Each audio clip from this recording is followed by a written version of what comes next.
Lukian, aku pulang. Maaf, aku sedikit telat. Suamiku, apa yang ada di tanganmu? Ini adalah barang milik ayah. Aku mendapatkan dari polisi. Kamu simpan saja. Ponsel ayah? Dan juga gantungan kunci ini?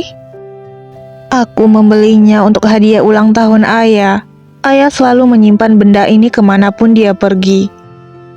Bertahun-tahun lamanya, benda itu sudah terlihat usang, tetapi dia tidak pernah mau menggantinya. Dia berkata bahwa dengan melihat benda ini seperti melihat ibu dan diriku.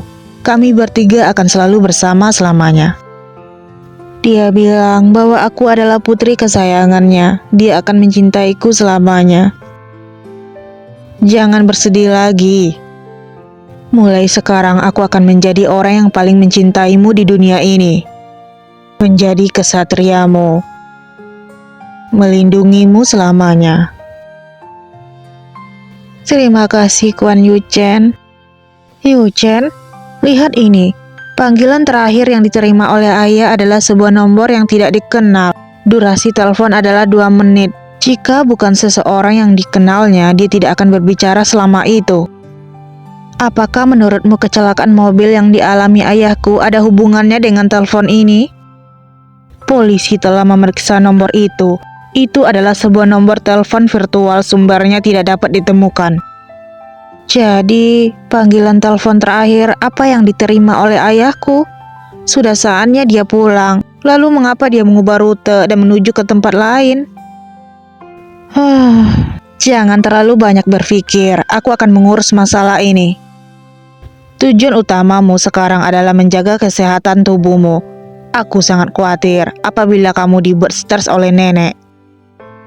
Tidak akan. Ayah sudah tidak ada. Semua orang merasa bahwa aku mudah untuk diganggu. Tetapi semakin aku diganggu, aku akan menjadi semakin kuat. Tenanglah, dengan adanya diriku di sini, tidak ada seorang pun yang akan berani menindasmu. Selamat malam. Semoga mimpi indah. Aku merasa bahwa sepertinya aku sudah tidur lama sekali. Lukian, kamu benar-benar pemalas. Sudah hampir jam 11, kamu baru bangun. Hai Lan, kenapa kamu ada di sini? Aduh, sudah jam 11. Apakah kamu sudah dari tadi di sini? Kenapa kamu tidak membangunkanku? Tentu saja karena suami tercintamu yang menginginkanmu tetap tidur hingga kamu yang bangun sendiri. Di mana Kuan Yuchen? Dia berada di ruang baca. Dia mengatakan bahwa ini adalah waktu untuk kita berdua. Kali ini kamu benar-benar mendapatkan jackpot. Bertemu dengan seorang pria yang sangat baik. Mana ada? Kemarilah, duduk di sofa. Kamu adalah kesayangan keluarga Kuan sekarang. Aku masih bisa jalan sendiri. Oh iya, kenapa kamu tiba-tiba datang kemari? Ada urusan apa? Tidak ada urusan apapun. Sudah tahu aku pengangguran. Tuan Muda Kuan menyuruhku untuk menemanimu. Jadi aku akan tinggal di rumahmu untuk beberapa saat. Syukurlah. Aku memutuskan untuk kembali ke masa kita berdua. San masih berada di universitas. Ayo kita mulai wisata kuliner bersama. Kekuatan para gadis. Sepertinya dia berada dalam kondisi yang baik dan terlihat lebih bersemangat.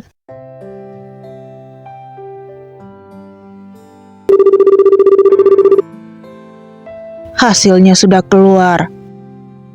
Orang yang menelpon ayah mertua adalah Lu Wenhui.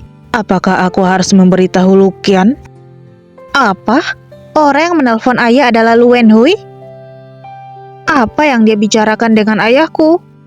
Kita harus bertanya padanya. Aku sudah membuat janji untuk bertemu dengannya di kafe sore ini. Aku ingin pergi bersamamu. Aku ingin menanyainya secara langsung. Jangan khawatir, kita pasti akan mengetahuinya dengan jelas.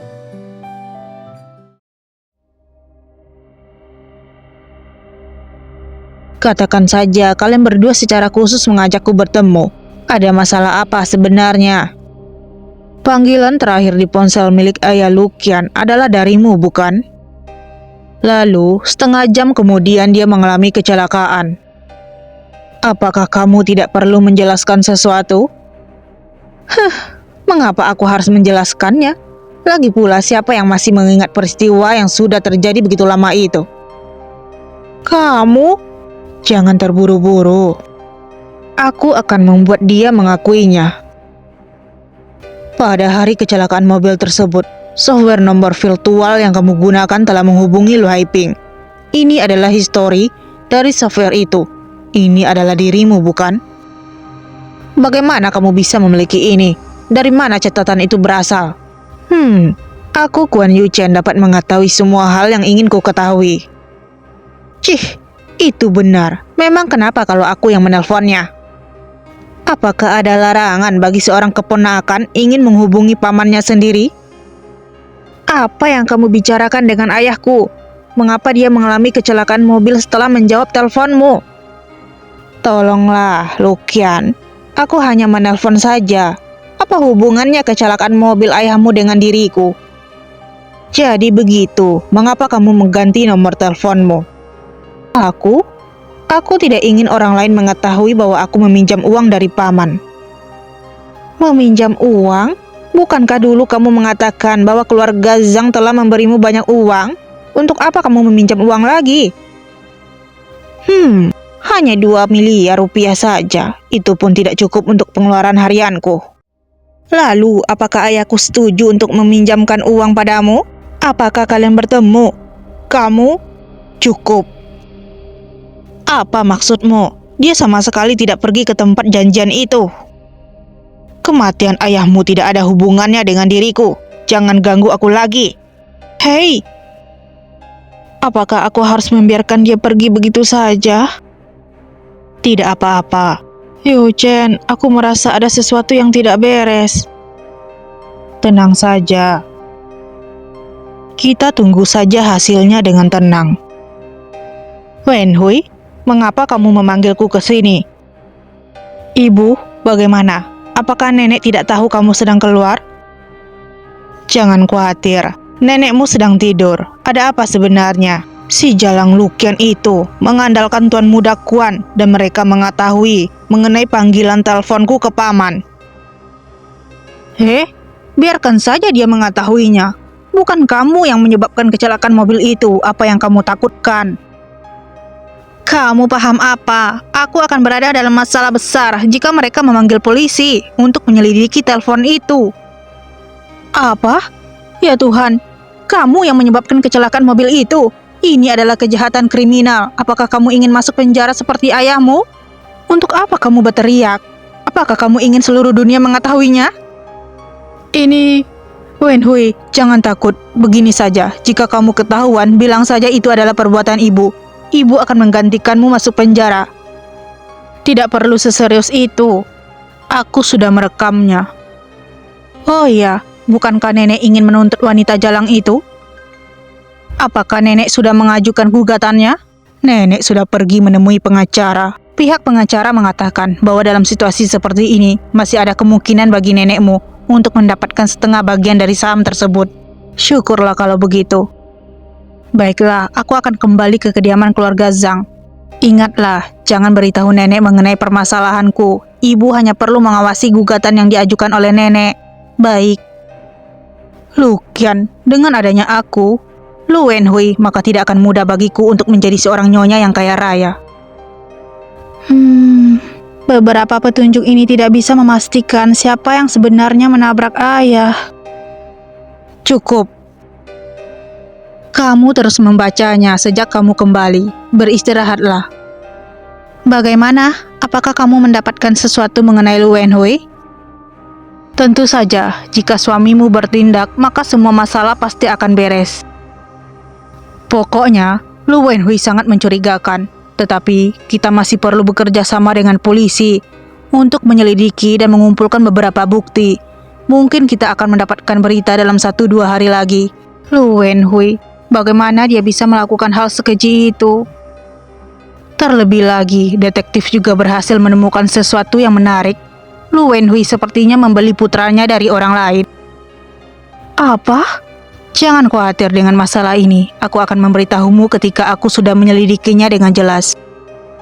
Dasar, kamu selalu membuatku penasaran.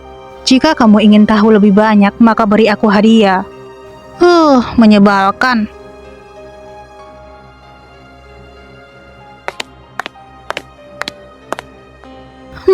Dasar wanita jalang.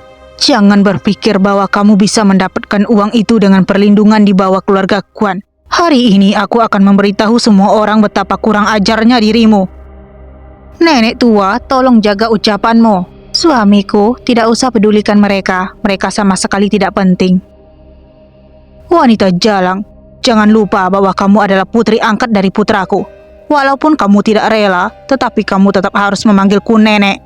Lukian, menurutku kita semua adalah anggota keluarga Lu.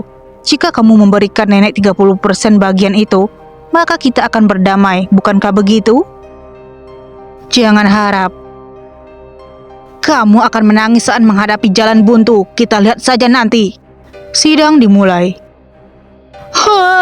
Yang mulia hakim, kamu harus memberi keadilan untukku. Kala itu aku bersusah payah membesarkan Lu Haiping. Sekarang dia telah pergi. Bagaimana aku bisa melanjutkan hidupku? Cucuku yang tidak berbakti itu ingin mengambil semua harta milik putraku tanpa memberiku sepersen pun. Yang mulia hakim, kamu harus membuat wanita jalang ini mengeluarkan semua hartanya dan juga saham perusahaan. Semua itu harus menjadi milikku. Diam. Selanjutnya adalah pernyataan dari yang tergugat. Yang mulia hakim, klaim penggugat yang menyatakan bahwa aku telah mengambil semua harta warisan itu adalah omong kosong. Aku memiliki bukti transfer saham perusahaan elektronik grup Lu. Di sana tercantum jelas bahwa ayahku telah mentransfer semua sahamnya kepadaku setengah bulan sebelum kematiannya. Ini adalah akte notarisnya, silakan dilihat. Apa? Tidak mungkin, semua itu palsu. Diam, yang tergugat silakan berbicara. Saat di pemakaman ayah, aku pernah mengatakan bahwa aku akan memberikan semua hak warisan atas nama penggugat. Tetapi sekarang aku menyesalinya. Aku ingin meminta pembagian yang sama rata untuk kedua belah pihak. Sesuai dengan peraturan perundang-undangan XX, keputusan pengadilan adalah sebagai berikut. Gugatan yang diajukan oleh penggugat telah ditolak. Sidang ditutup. Penampilanmu tadi di dalam ruang sidang begitu mengesankan. Biasa saja kok. Dasar wanita jalang, jangan pergi. Aku akan memberimu pelajaran. Hati-hati.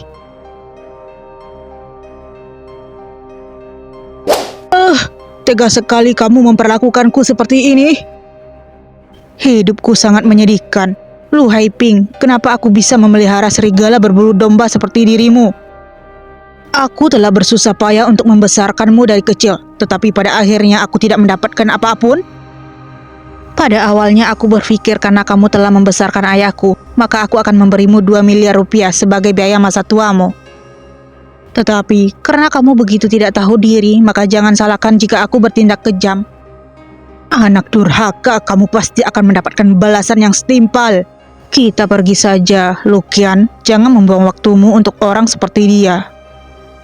Baiklah, kita lihat saja siapa di antara kita yang akan mendapatkan balasan terlebih dahulu. Lukian, kamu keren sekali. Kamu bisa membuat nenek tua itu jengkel setengah mati. Sungguh luar biasa. Mana ada. Semua itu adalah harta yang dihasilkan dari jerih payah ayahku sepanjang hidupnya. Bagaimanapun, aku tidak akan membiarkan Lu Zhang Jushu mendapatkannya. Apa yang sedang kalian obrolkan? Obrolan antara sahabat. Lukian tampak lebih bahagia karena memiliki sahabat yang selalu menemaninya. Kue ini terlalu manis. Tidak ada yang lebih manis daripada rasa bibirmu. Wah, kalian menunjukkan kemesraan di depanku. Kalian berdua sungguh manis. Cukup. Yu Chen, untuk apa kamu kemari? Kita langsung ke intinya saja. Ini, kenapa nenek berada di rumah sakit? Apakah kamu masih ingat dengan perkataanku sebelumnya tentang putra Lu Wenhui yang palsu? Apakah kecurigaanku mengenai Lu Wenhui tidak hamil itu benar? Namun, pada hari itu Lu Wenhui tiba-tiba terjatuh. Dia dibawa ke rumah sakit oleh Zhang Mingwei sendiri. Bagaimana dia sempat menukar anaknya? Apa? Ada gosip semacam ini? Katakan padaku, apa yang sebenarnya terjadi? Suamiku, apa yang sebenarnya terjadi? Memang benar, menggosip itu adalah sifat natural para wanita. Ini adalah CCTV pada saat peristiwa itu terjadi. Lihatlah, aku akan memberitahu kalian. Ketika insiden itu terjadi, hanya Zhang Mingwei yang berada di rumah sakit, dan Lu Wenhui sebelumnya sudah menyuap para dokter dan perawat itu. Mereka diam-diam membawa anak yang telah dibeli itu ke dalam ruang bersalin, lalu berakting bahwa itu adalah anak yang dilahirkan oleh Lu Wenhui. Ternyata begitu. Ya Tuhan, semua yang tertulis di novel itu ternyata benar. Keluarga kalian sangat kacau. Sekarang ibu kandung dari anak itu telah menyesal. Dia mencari Lu Zhang Chunxiu untuk mengambil anaknya kembali. Jika kamu memberitahu pihak lain tentang berita itu, maka akan ada pertunjukan yang sangat bagus. Istriku, beritahu atau tidak, pilihannya ada di tanganmu. Kenapa tidak beritahu saja? Meskipun ibu kandung yang menjual anak itu juga bersalah, tetapi Lu Wenhui yang membeli dan menukar anak orang lain menjadi miliknya sendiri lebih tidak bisa dimaafkan. Baik, aku akan mengutus seseorang untuk bertindak. Aku akan merekam adegan yang mengharukan itu untuk kamu lihat. Hanya suamiku yang sangat memahami diriku. Bagaimanapun, kita adalah sepasang suami istri. Hehehe, sialan, kalian berdua sungguh menyeramkan. Kenapa kamu menelponku tengah malam begini? Apa yang dilakukan oleh wanita itu? Jika kamu benar-benar ingin bunuh diri, kenapa orang lain mengetahuinya? Untuk apa aku ke sana? Aku bukanlah dokter. Yu Chen, kamu belum tidur? Baiklah, aku akan pergi ke sana. Hanya kali ini. Kaget tidak? Aku membuatmu terbangun? Tidak, ketika aku bangun, kamu tidak ada di sampingku. Aku juga tidak bisa tidur dengan tenang. Istriku, kamu begitu lekat denganku. Sepertinya aku tidak bisa jika tidak bertindak. Bagaimana dengan kekuatan lengan suamimu? Sempurna. Suamiku? Aku di sini. Aku mencintaimu. Istriku, perusahaan di Amerika baru saja menelponku dan mengatakan bahwa terjadi suatu masalah di sana. Aku sudah membeli tiket, sebentar lagi aku akan pergi. Apakah semuanya baik-baik saja? Kenapa kamu begitu panik? Tenang saja, seharusnya masalah ini tidak akan memakan waktu lebih dari 3 hari. Aku akan pergi sekarang. Aku akan kembali paling cepat besok malam. Jagalah kesehatanmu dan tunggu aku pulang.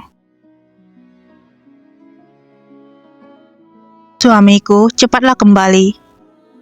Aku dan bayimu mulai merindukanmu. Luqian, maafkan aku yang telah membohongimu, tetapi ada beberapa hal yang harus kuselesaikan.